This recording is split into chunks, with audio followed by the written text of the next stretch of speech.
I've once again transmigrated into the male protagonist of a tragic story. This time, I've arrived on the day when the female lead and I are about to sign our divorce papers. Just as we're about to sign, a few lines of bullet comments suddenly float across my view. High energy ahead, tragic plot incoming, ha ha ha. I'm waiting for the scumbag male lead to refuse to sign the divorce papers, then cry and beg the female lead for forgiveness. Let's make him suffer. He won't sign. He should have figured out by now that Willow was framed. Right. Looking at these bullet comments, I just smiled and decisively signed the divorce papers. I'm not the real male lead. So what's stopping me? Why should I follow the tragic plot?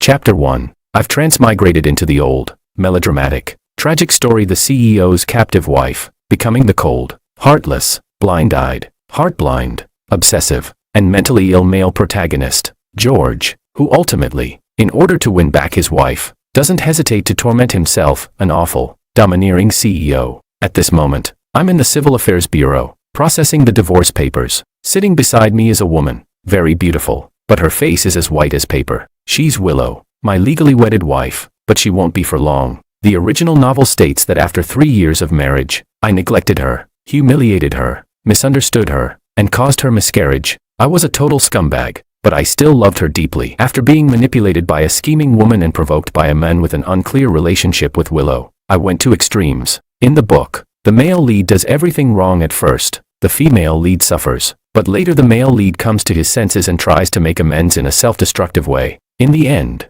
the male lead ends up with broken legs, bankruptcy, and nearly dying. The result, the female lead doesn't forgive him. The male lead loses almost everything. Tragic, to say the least.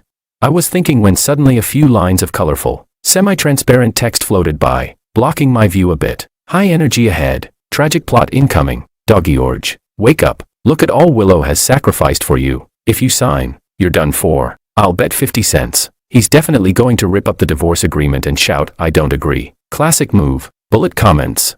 I get it now. They're from viewers in another world. They're watching a drama, waiting to see my suffering, my regrets, and for me to walk down the irreversible path of lost love. I looked at those comments and smiled, curling my lips. What a load of nonsense. Why should I care? I'm not the original guy. Why should I suffer through hell for that idiot? Broken legs, bankruptcy, begging for forgiveness. Ridiculous. Isn't freedom better? A strong desire to survive surged within me. I need to break free from all this right now. The staff pushed the agreement in front of me, pointing at the place where I was supposed to sign. Willow didn't look at me. She kept her head down, staring at the table, her eyes still hollow. She was signing her own copy, writing quickly and forcefully, as if trying to escape from something. The pen was right in front of me, so I picked it up. The bullet comments were still floating by, dense and noisy. His expression is so cold. Could it be that he's really signing? No way. He's acting. Definitely acting. It's about to explode. I'm waiting for the classic scene. Screenshot and recording ready. I didn't even look at those annoying comments. I grabbed the pen. The tip of the pen touched the paper. Smooth and effortless. Then I wrote down George. I wrote quickly and steadily, without a second of hesitation, my wrist never trembling. After finishing, I put the pen down and pushed the paper toward the staff. All done, I said, my voice unexpectedly light. The entire hall was quiet. Only the hum of the air conditioning could be heard. The staff was slightly stunned, looking at the agreement, then at me, then at Willow.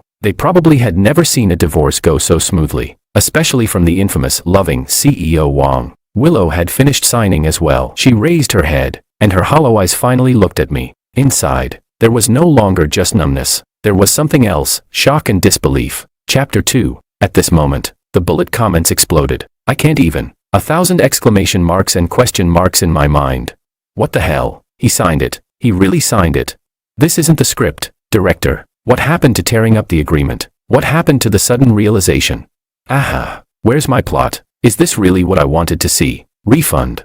The staff quickly completed the procedure. With high efficiency, 2 red books were handed over, divorce certificates. It's done. I'm emotionally free now. I stood up and stretched, noticing Willow was still sitting there, her head lowered as she stared at the red book in her hands, as if it were a hot iron. I didn't look at her and just turned to leave. My steps were quick and urgent, eager to get away from this place. The bullet comments scrolled frantically. He's really just leaving like this, not even a glance back. Where's my plot? Where's my tragedy? Did the scriptwriter go to hell? George, come back and kneel. Wait, did he leave too easily? As I walked out of the civil affairs office, the sun was blinding, the traffic outside was heavy, and the air felt so much fresher. The driver brought the car over, a black luxury car, and stopped by the roadside. I opened the door and sat in. The leather seats were comfortable. The driver asked, "Back to the company?" I hummed and leaned back in the seat, closing my eyes. My head still throbbed, but the heavy weight in my heart was gone. I felt light, lighter than ever before. The car started, merging into traffic, with the civil affairs office left behind. My phone vibrated, and I took it out to check. The screen was lit up, and the name, Maria, was flashing. She is the black-hearted lotus in the book Who Framed Willow, causing the original George to misunderstand Willow and becoming the culprit who made her miscarry. She was also one of the main triggers for the follow-up plot. The bullet comments instantly became excited. "It's here." The mistress's phone call came in. She must be calling to comfort him. Doggy George is definitely going to seek her out to complain. Scumbag man, cheap woman, lock them up, leave Willow alone. I felt disgusted seeing that name. I directly hung up, swiped, and dragged the name into the blacklist. The world felt half quieter. The bullet comments exploded again. Hung up. Even blacklisted. Holy shit. What the hell is going on here? This isn't what the script says. George, wake up. Did he figure it out? Does he know Maria framed Willow? So what if he knows? It's too late, scumbag. The driver glanced at me through the rearview mirror and said, "President Wong, it's Miss Maria. Don't ever mention her name again." My voice was not loud, but it was cold. The driver immediately shut up. "Yes, President Wong." The phone rang again. This time it was the assistant. I picked up. "President Wong, have you completed the procedure?" The assistant's voice was cautious, probing. I'm divorced," I said flatly. "Should we arrange compensation for Miss Liu?" "Not a cent. As per the premarital agreement." I interrupted him. I remembered the premarital agreement. Willow had signed it, and she was leaving with nothing, because that bitch, Maria, had accused Willow of being pregnant with another man's child. So the male lead had directly forced Willow to miscarry and then sent her away with nothing. Pack her things and throw them out of the Wong family. Don't send them to the wrong place. Remember to take back the keys. The assistant clearly paused on the other end. Understood. President Wong. How should we explain this to Chairman Wong? He has always valued Miss Liu highly. Chairman Wong, the original's father, was somewhat nice to Willow in the story, but unfortunately, his son was a piece of shit. Later, he kicked the male lead out and didn't give him a single cent. I replied, "I'll handle it myself. Now, go back to the company. Gather all department heads. A meeting in 1 hour. I want to see the latest financial reports and project progress. All of them. The latest. In 30 minutes. If the meeting room isn't full, they can submit their resignation letters." "Yes, President Wong. I'll arrange it immediately." The assistant's voice became tense, and he hung up. The bullet comments were scrolling at a dizzying speed. Is this really a divorce? This is cutting ties completely. Rooting out everything. Cold-blooded. Too cold-blooded. Willow's 3 years of youth fed to the dog. Doggy George. Maria blacklisted. Willow kicked away. Back to work. What the hell is going on with George? Is he becoming a career-driven machine? Is he going for the money? Chapter 3. I arrived at the company and pushed open the office door. A figure rushed towards me, with a scent of perfume. It was Maria. Her eyes were red, as if she had been crying, and her voice was sticky. "George, why did you block me? What did I do wrong?" I stepped aside to avoid her. She missed and almost fell. "George?" She turned back, her face full of grievance and shock. I walked around her and sat behind my desk. Looking up coldly, I said, "Who let you in?" "I heard from the assistant that you got divorced. I was worried about you." She moved forward. "Get out." "What?" Maria froze. "Now, immediately. Get out of my office." I pointed to the door. "Don't come within a step of here again." Her face instantly turned pale and then red. "George, why are you?" "Security." I pressed the intercom. The bullet comments went wild at this moment. "Damn, ruthless. Is he like this even to his crush?" Look at Maria's face turning green. Haha.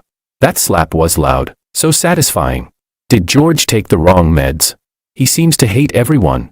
Security quickly entered. "Mr. Wong, please escort Miss Maria out. From now on, she is not allowed to enter the company without my permission." I lowered my head to look at the documents, not looking at her anymore. "Yes, sir." Security turned to Maria. "Miss Maria, please." "George, you bastard. I will never speak to you again." Maria screamed and was half escorted, half dragged out by the security guard. The office became quiet again. The bullet comments were still rolling. He really kicked her out. Impressive. The goddess turned into an ordinary passerby. The plot has collapsed completely. I don't understand this development, but I am so shocked. Has the scumbag turned over a new leaf? No, this doesn't look like turning over. More like he changed his brain.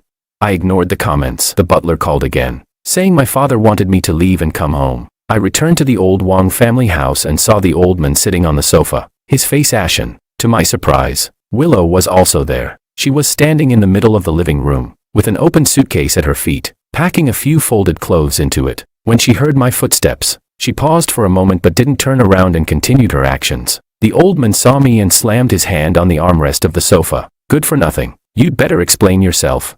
Dad, you saw it. The papers are all done, I said. She'll leave once she finishes packing. Leave.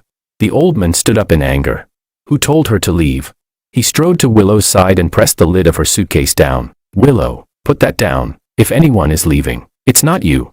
Willow's hand froze in midair. The old man suddenly turned to me, his finger almost poking my nose. You should be the one leaving. George, I don't have a son like you. Heartless, blind, and completely clueless. The bullet comments exploded again. Wow, the old man is powerful. Doggy George must be scared shitless now. He's going to kneel and beg for forgiveness. Right.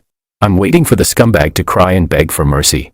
Chapter 4. The old man turned to comfort Willow, saying, Willow, don't leave. George has really changed. I just received word that he blocked Maria and won't let her come to the company anymore. George still loves you. The old man's chest heaved, each word coming out slowly. Willow looked at him with an expression of surprise, as if she couldn't understand that I would actually block the woman I loved the most for her. Seeing that I didn't say anything, the old man angrily said, George, I'm telling you right now, if you dare divorce Willow, get the hell out of this house. The Wang family has no heir like you. Willow is so good, and you don't cherish her, but keep tormenting her. Without her, you're nothing.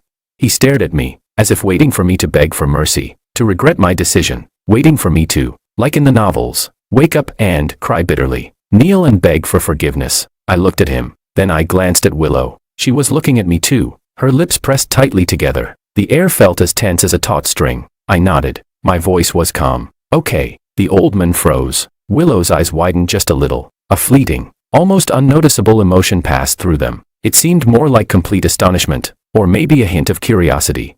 The bullet comments froze for a second, then exploded. I have a million question marks in my mind. What is he saying? Okay. He just said okay. Wait, did they mix up the script?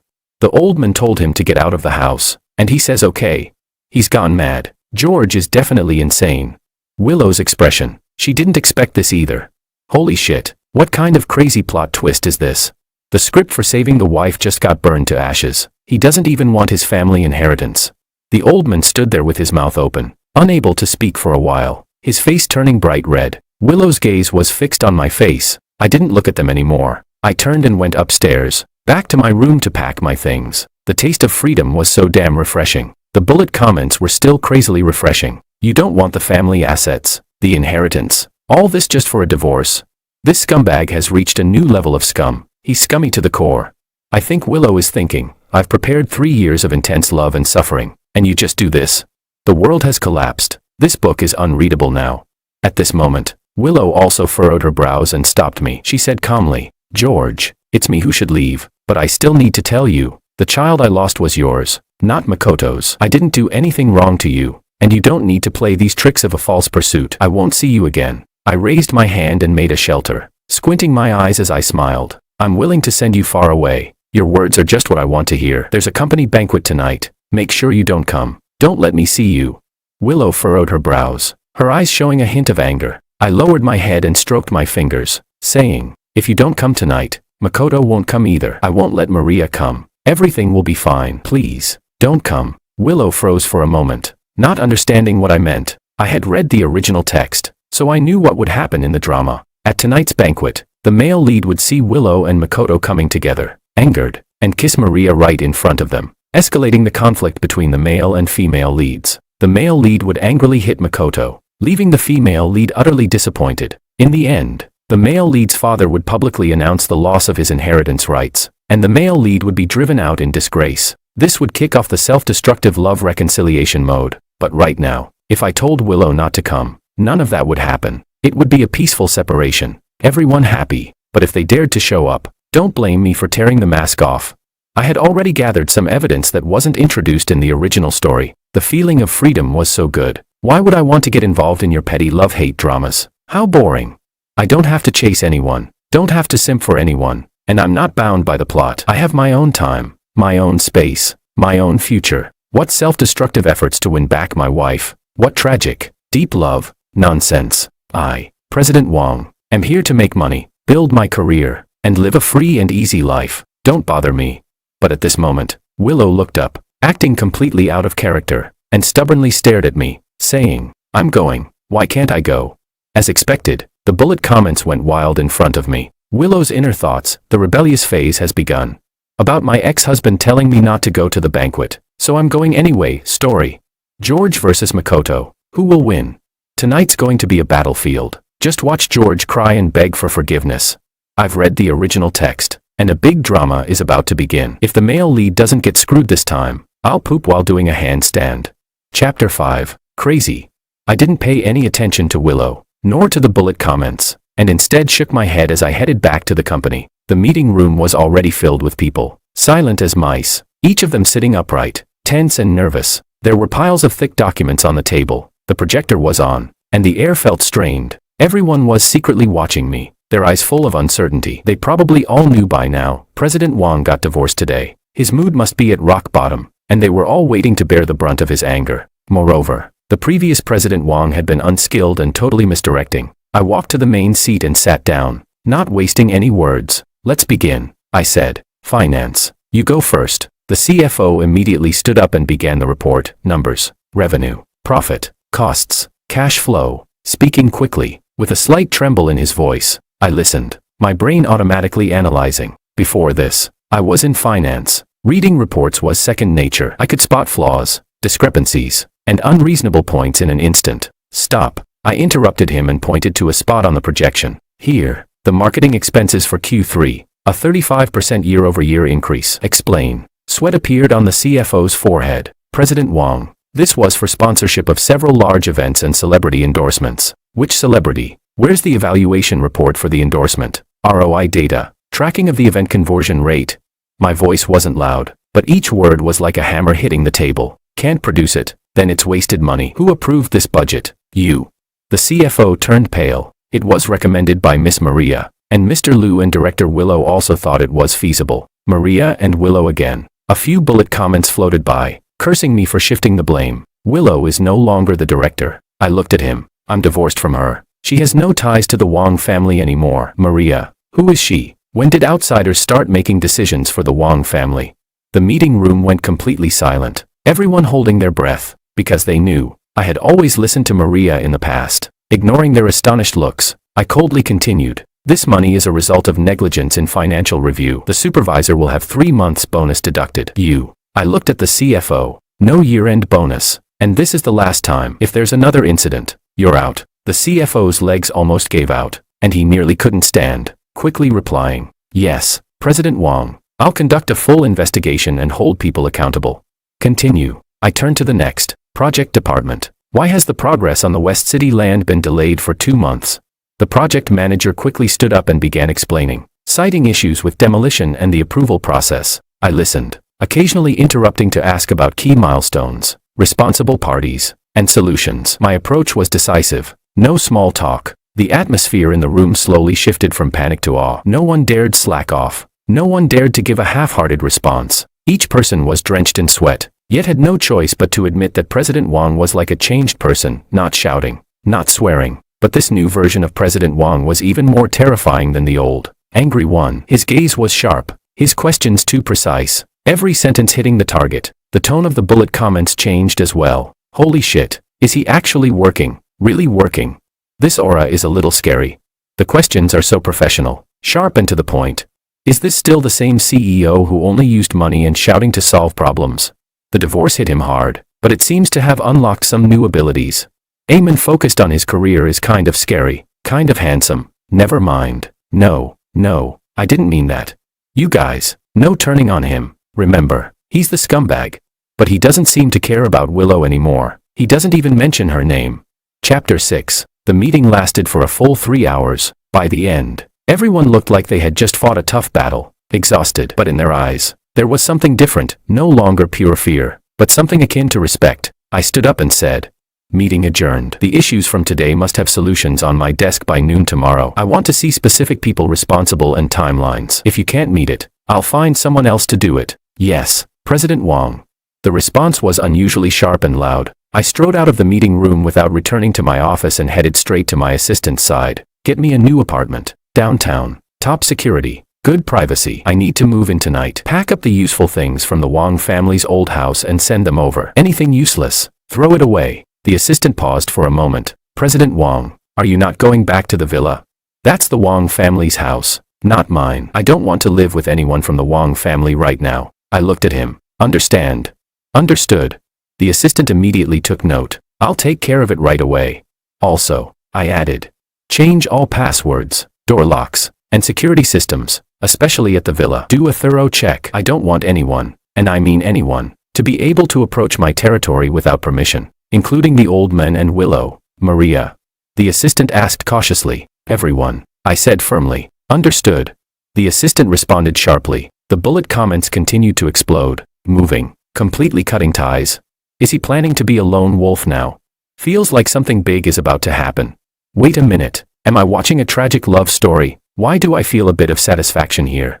Having arranged everything, I finally returned to my spacious CEO office. The huge floor-to-ceiling windows offered a view of the city skyline, with the golden glow of the sunset streaming in, illuminating the floating dust in the air. I walked to the window and gazed at the flowing cars and people below. As for the bullet comments, the colorful words in my view were still scrolling. What's he doing by the window? Acting all deep. Regret. He's definitely regretting not winning Willow back. I'll bet 5 cents. He's about to call Willow. Scumbag tactics. Playing hard to get. I watched the flashing words, silently smiling, shaking my head. A bunch of wannabe men and women, unable to enjoy the good things in the real world, finding their sense of existence here. One word. Stupid. I touched a USB drive my assistant had just handed me, then pulled out my phone, found a name in my contacts, and dialed. Lawyer Lee. I said into the phone, my voice calm. Help me set up a personal trust fund, putting all movable and immovable assets, stocks, and investments outside of Wang Group into it. It will be independently managed, completely separate from the Wang family. I'll be the trustee. There was silence on the other end for a few seconds. Then the lawyer's voice became even more serious. Understood. President Wang, I'll handle any legal risks that need to be avoided. It will be delivered by 10 a.m. tomorrow. I hung up the phone. The golden light of the sunset had completely sunk beneath the high-rise buildings. Like a dazzling sea of stars, I watched that light as the bullet comments froze for a moment. Trust. Splitting assets. The beneficiary is him. What is he planning? A will. Going this far? Is he really going to walk the path of a solitary, lonely man? Does Willow know he's locking up all the money?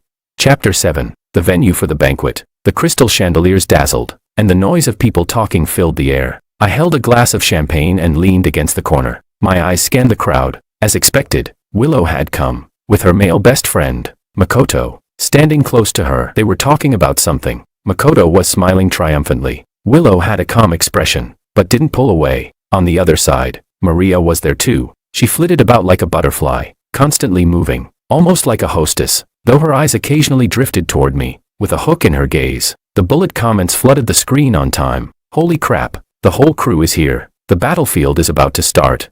Macadog looks like a smug cat that just stole a fish. Willow's such a fool. Maria's still lurking, preparing something sinister. This woman is disgusting. President Wang looks deep in thought in the corner. Come on, move already. You're killing me. Betting time has started. How long until George breaks down? I bet 5 minutes. Waiting for Doggy George to go wild and tear into Makoto. Fight already. Makoto noticed me. He smirked, his arm around Willow's waist, and walked toward me. Willow stiffened for a moment, trying to pull away, but Makoto didn't let go. They stopped in front of me. Makoto raised his glass and said, feigning kindness, President Wang, I heard you've had some big news today. Congratulations on regaining your freedom. He purposely glanced at Willow. Willow and we're both happy for you. Willow didn't say anything, pursing her lips as she looked at me, her gaze complex. The bullet comments exploded. Macadog getting in George's face. Kill him. George, hurry up and act. Willow's being used as a pawn. My heart hurts. George's face is so cold. Is he holding back something big? Maria also moved in closer. She turned to Makoto and Willow and immediately began with her pretentious coquette act. Mr. Ito, Mrs. Liu, I think you shouldn't provoke George right now. He's in a lot of pain. You. Makoto scoffed. Pain. More like confusion. He's throwing away a good wife like Willow. Maria immediately stepped in front of me, adopting a protective stance. Mr. Ito, please mind your words. George is not someone you can speak to like that. The bullet comments went wild. Here it comes. The pretentious coquette bitch protecting her men. The year's biggest drama. Makoto dog stoking the fire. Maria fanning the flames. Perfect match. George, hurry up and tear them apart. Rip their mouths open. What's taking so long? Why isn't Wong president exploding yet? Doesn't fit his character. It's over. Is Doggy George actually stunned? I looked at the three people in front of me. One was provoking. One was acting. One was silent. It felt like watching a circus. I smiled. Originally, I just wanted to focus on making money. But since you're all lining up to offer your heads, don't blame me for not being polite. I pulled out my phone and tapped a few times. The giant screen in the banquet hall, which had been showing boring ads, suddenly switched. It turned into a secretly recorded video. The angle was hidden, but the image was clear. The sound was loud and clear. It was Makoto and Maria, in a private room. The bullet comments froze for a second, then exploded. The screen. Holy shit. Going straight to the big screen. What is President Wong going to do? This angle. Is this a hidden camera? High energy warning. Something big is coming.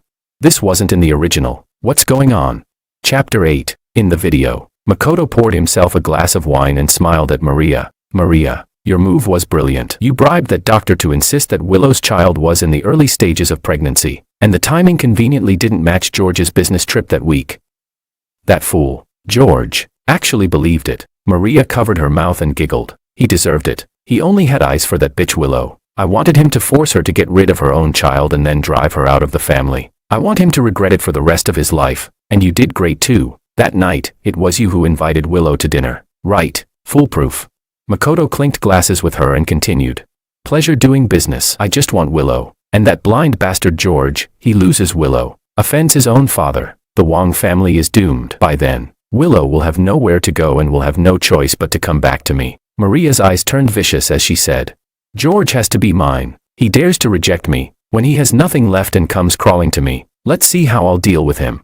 The video played on, and the entire room fell silent. Everyone stared at the big screen. They were dumbfounded. Makoto's smile froze completely, and his face drained of color. The arrogance in his eyes turned to terror. He turned sharply toward me, as if he had seen a ghost. Maria's fake crying and act of being wronged instantly froze on her face. She opened her mouth, trembling all over, as if all her bones had been sucked out. Her eyes glazed over. No.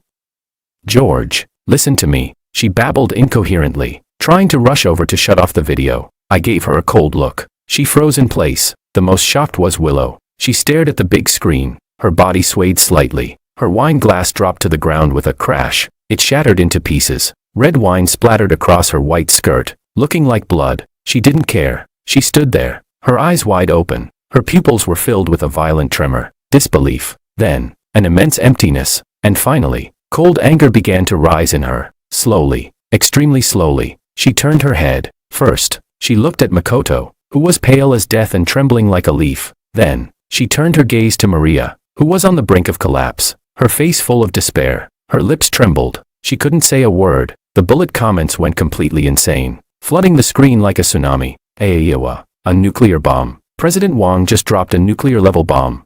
Holy crap, holy crap, holy crap. Plot twist, a huge plot twist. Makoto and Maria, these bastards, they were behind everything.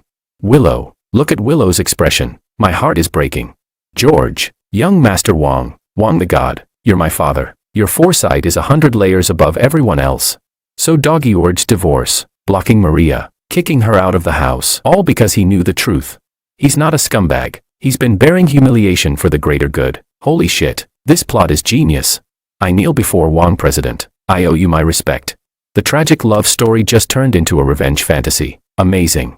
Willow looks completely dumbfounded. Her worldview has shattered.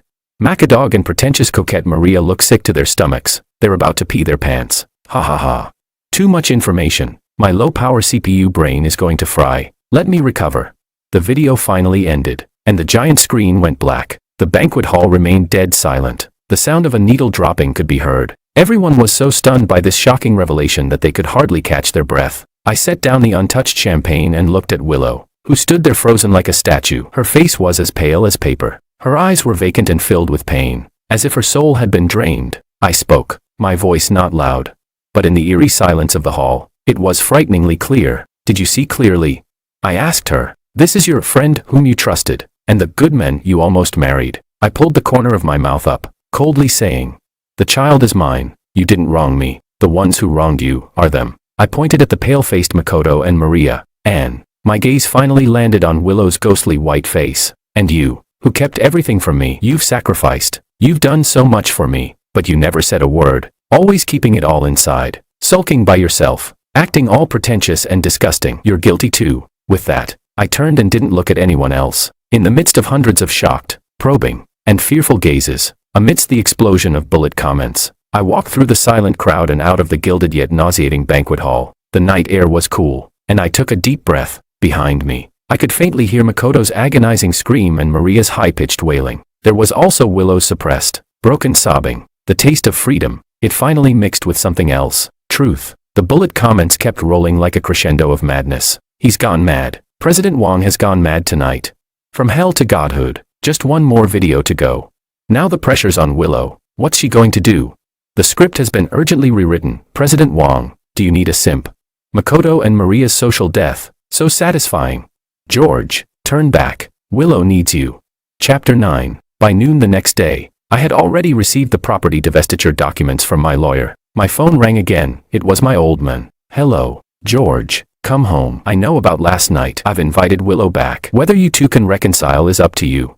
Come back right now. Clear things up. Apologize to her. We're still family. The bullet comments scrolled by. Wong old man's support. Quick, get back together.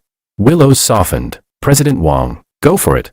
The tragic love story ends. Time for remarriage and recertification. Go home. I asked in a flat tone. Which home? The Wong family's. Didn't you personally throw me out yesterday? You've probably already changed the property title, right? There was a pause on the other end. The bullet comments started. Buffed. Haha. Fatal question. President Wong holds a grudge. The old man took a breath, trying to reason with me. That was just in anger. You're my son. Flesh and blood. Everything in the Wong family was always yours. Just come back. Live well with Willow. I interrupted him. Dad, you're really something. Yesterday, for a good daughter-in-law you've known for just a few years, you pointed at your own son and called me heartless, blind, and heart-blind, and told me to get out of this house. The Wong family has no heir like me. I repeated his words verbatim. Every word a sharp strike, forceful and full of conviction. So, what now? After one night, realizing your good daughter-in-law had a miscarriage caused by a villain, and your good son might not be as blind as you thought. The bloodline is suddenly connected again. The family assets are mine again. You're quite flexible with this bloodline and family assets thing, depending on your mood. The bullet comments flooded the screen. Holy shit. Every word hits the mark. President Wong's words are poisoned. Does the old man feel pain? Reverse mind control master. The old man's breath grew heavy, clearly furious. You ungrateful son. I'm your father. Yes, I admitted. So you're even more interesting. A father. To protect a daughter-in-law you've known for just a few years. Without hesitation severing ties with your own son. Throwing him out of the house. Without asking for any explanation. Just believing what you want to believe. Your biased logic is really touching. Now, with the truth finally out, you want to erase yesterday's act with a simple "it was said in anger." Bloodline connection. Is it that easy to forget? Dad, water that's been spilled can't be collected back. When you pushed me away, I was no longer part of the Wong family. You can accept Willow as your daughter, or your daughter-in-law. It's your business. Don't drag me into it. I'm doing fine now. The bullet comments erupted. Holy shit. Logical genius. The old man has nothing to say now. President Wong refuses moral blackmail. This clarity. I'm in love with this. What will Willow do? There was silence on the other end of the phone for a long time. I could hear the old man's heavy breathing. Then, someone else picked up the phone. It was Willow. Her voice came through, a little hoarse, dry. George, can we talk? Alone. The bullet comments instantly went wild. Willow's taking the initiative. President Wong. Say yes, it's an opportunity. Countdown to reconciliation. I sneered. My voice was clear. And came through the speaker. Talk about what? Talk about how miserable I've been. Deceived for 3 years. Talk about how I finally got my innocence back. How rare that is. Talk about how we should cherish each other and fix what's broken. Willow, save it. Yesterday, it was me who signed the papers at the Civil Affairs Bureau, and it was you too. It was my dad who kicked me out of the house, and it was you who silently allowed it. In your heart, I'm still that blind, heartless George who killed your child and tortured you for 3 years. You hate me, despise me, want to run away from me. That's right, because for those 3 years, the one who abused you really did bear the name George and wear this face. Even though it wasn't me doing it, but the debt, I'll take it. So, I signed the papers. I left the Wong family. I paid the price I owed. We're even now. Now that the truth is clear, do you feel wronged, deceived, or guilty toward me? No need. The one you owe an apology to is the George who truly loved you but was deceived, misled, and ultimately made a huge mistake. Unfortunately, he was forced to death by both of you. The person I am now doesn't hate you. I don't owe you anything, and I don't need your guilt or compensation. Like the song says, I'll send you away, far away. Your apology. I don't deserve it, so don't talk about it. Ex-wife, I wish you would stay far away from scum. Goodbye. Oh no, more like, never see you again. With that, I didn't wait for a response and hung up the phone. I blocked my dad's number as well. The world became quiet. The bullet comments exploded. I really don't understand. Can someone explain this to me? Another failed reconciliation. President Wong has rejected her 3 times now. He called Willow ex-wife. So cold. I took the debt. Damn, that's kind of hurtful. What's going on? He was forced to death by both of you. Holy shit, that's chilling. So President Wong sees himself as a different person now. Trying to win back his wife? Nah, screw that. President Wong doesn't even want to see her anymore. The self-destructive script for winning back the wife, rewritten by President Wong himself. Willow must be stunned on the other side of the phone. I tossed my phone aside. The sunlight streamed onto the floor, warm, quiet, and free, with a hint of decisive relief. The bullet comments were still scrolling. George, you're so ruthless. I thought the truth would lead to a happy ending, but this bee is so thorough. Willow, who should I cry to now? The plot direction. Someone get the writer to face the consequences. Chapter 10. A few days later. My phone pushed a news notification. Ito Group stock price plummeted by 90%. Core projects were comprehensively attacked by Wong Group, leading to a broken cash flow. Makoto was under investigation for business fraud and embezzlement. Maria's secret photos and recordings were exposed, involving extortion and power for sex transactions. Maria's family went bankrupt. Creditors blocked their door, and Maria was diagnosed with a mental disorder and sent to a sanatorium. The bullet comments flew by. Old Man Wong made his move. Thunderous power. Plus Willow's final strike. Steady, precise, ruthless. Macadog's suicide scene ready to go. Maria's pretentious coquette act is over. Revenge story mode activated. Where's President Wong? Come watch the show. There was a knock at my door. I opened it to find Willow standing outside. Her face was still a little pale, but her eyes were different now. No longer vacant or confused. There was something more. Fatigue, calmness, and a trace of something unspoken. She wasn't wearing makeup, just dressed simply. She asked, "Can we talk?" No talk of reconciliation. I moved aside to let her in. The bullet comments surged. Willow's here. What else could they talk about if not reconciliation? President Wong actually let her in. Is there hope?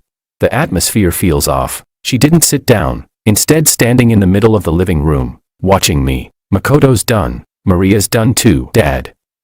Chairman Wong made his move. I handed him the knife. I saw. I poured myself a glass of water and took a sip. All the evidence has been cleared up. She continued. Back then, the miscarriage was Maria bribing the doctor and the maid to forge pregnancy reports and phone records. Makoto provided the funds and the channels, and he deliberately created the affair between us while you were on your business trip. I put the cup down. She paused, seemingly considering her words. Her eyes filled with complexity as she looked at me. We were both fools. I raised an eyebrow. We were kept in the dark, torturing each other for 3 years. She pulled at the corner of her mouth, bitter, like 2 puppets on strings, played in circles by them. We hated the wrong people, and loved in the wrong way. The bullet comments said, Willow's awake. Oh no, I feel so sorry for these 2 fools. Hug her, George. Now that the truth is out, it's time to reconcile. I looked at her. So? I asked. So? She seemed surprised by my reaction. So, Willow. I interrupted her. Fools is your word, not mine. She froze. You think we're fools, deceived, pitiful, wronged. And now that the truth has cleared things up, we should cry it out, or at least reconcile. I took a step closer, and she instinctively took a half step back. Stop being dramatic, I said, my tone flat. The past 3 years, the pain was real, the hurt was real, the miscarriage was real. Signing the divorce papers was real. You hated me and wanted to escape from me. That was real. I signed the papers and left. That was real. Now that the truth is out, do you think those 3 years can be wiped away? That all that pain and hurt can be erased with a single click? No, they're still there, like a scar, reminding us of how stupid we were, how easily manipulated, how we failed. The bullet comments popped up. Ah, so cold. But somehow, it makes sense. President Wang is so clear-headed. Willow's eyes are red. Willow's lips moved, like she wanted to say something. I didn't give her the chance. You said we clearly loved each other. I looked at her, my gaze calm, unruffled. Willow, are you sure? 3 years ago, that blind and heartless George, who could only express possessiveness through harm, did he love you? Loved you in a twisted, foolish, self-destructive way? What about you? The Willow who was hurt, deceived, full of hatred, and only wanted to escape. Are you sure you still loved him back then? No, you hated him to the core. Now, that George is dead, killed by both you and him, forced to death by you too, and by his own doing. The person standing in front of you is not him. I don't hate you, but I can't say I love you either. To you, I only owe the ex-husband duty, the last bit of responsibility to clean up that stupid mess left by George. I've done my duty. We're square now. As for you, I looked at her pale face. Stop talking about love, it's too empty, and stop obsessing over who was foolish, who owes whom. It's meaningless. Look ahead. Live your life well. The title of the Wang family's daughter-in-law is enough for you to live comfortably. Don't make love your everything. Sometimes, it's not even as important as a warm meal. The bullet comments exploded. Philosopher George has logged in. Love is less important than a bowl of rice. Has he totally gone Buddha-like now? No need for a wife. President Wang seems like he's on the verge of becoming a monk. Willow's completely stunned. Willow stood there, dazed. The complex emotions in her eyes were completely replaced by confusion. She looked at me, like she was seeing a stranger. It took a long time. Finally, she asked very softly, so, what do you want now? I smiled, faintly. Want. No one bothering me. 3 meals a day, peace, freedom, and stay far away from all of you, the troublemakers. The farther, the better. The bullet comments rolled in. Ultimate goal, lie flat. President Wang is probably thinking, don't love me, it leads nowhere. Willow is completely out of the picture. The tragic story script was burned by the male lead into a relic, and now he wants to turn the relic into prayer beads. Willow didn't speak again. She looked at me for a long time. Her eyes held shock, confusion, lingering pain, and a hint of total relief. Finally, she nodded, said nothing, turned, and walked out the door, clean and decisive. The bullet comments appeared at the perfect moment. Willow gave up. It's fine. Let's both be well. President Wang, thank God she finally left. This ending ends so uniquely. On how the tragic male protagonist cultivates the path of heartlessness. Chapter 11. Time passed quickly. 1 year, then 2. I've been doing well, really well. After severing my assets from the Wang family, my father never really went all the way. The money I took was substantial enough for me to do whatever I wanted. I didn't return to Wang Group. I invested that money, had some good luck, and my judgment turned out to be decent. A few projects here and there. The money grew, doubled, then doubled again. Now, money isn't an issue. Time is free. Mood is light. I'm no longer tangled up in the concept of love, nor am I troubled by emotions. The world is simple. The goals are clear. Make money. Enjoy life. Do whatever feels good. Travel, dive, ski, or just lie on my own balcony. Bask in the sun. Read a book. Sleep in. No one to bother me. No one to annoy me. Peaceful.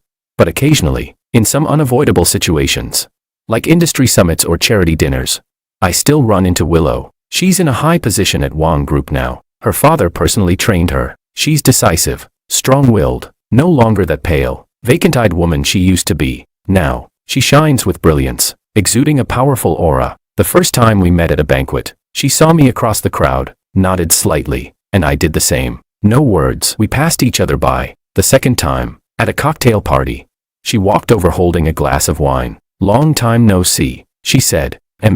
I raised my glass. I heard you're doing well, she said casually, as if talking about the weather. Yeah, not starving. We clinked glasses and parted ways. The third time, the fourth time, the more we ran into each other, the more we exchanged a few words. Business, market trends, nothing important, just casual exchanges, like ordinary friends who've known each other for years or familiar strangers. The bullet comments occasionally popped up. President Wang is looking more handsome.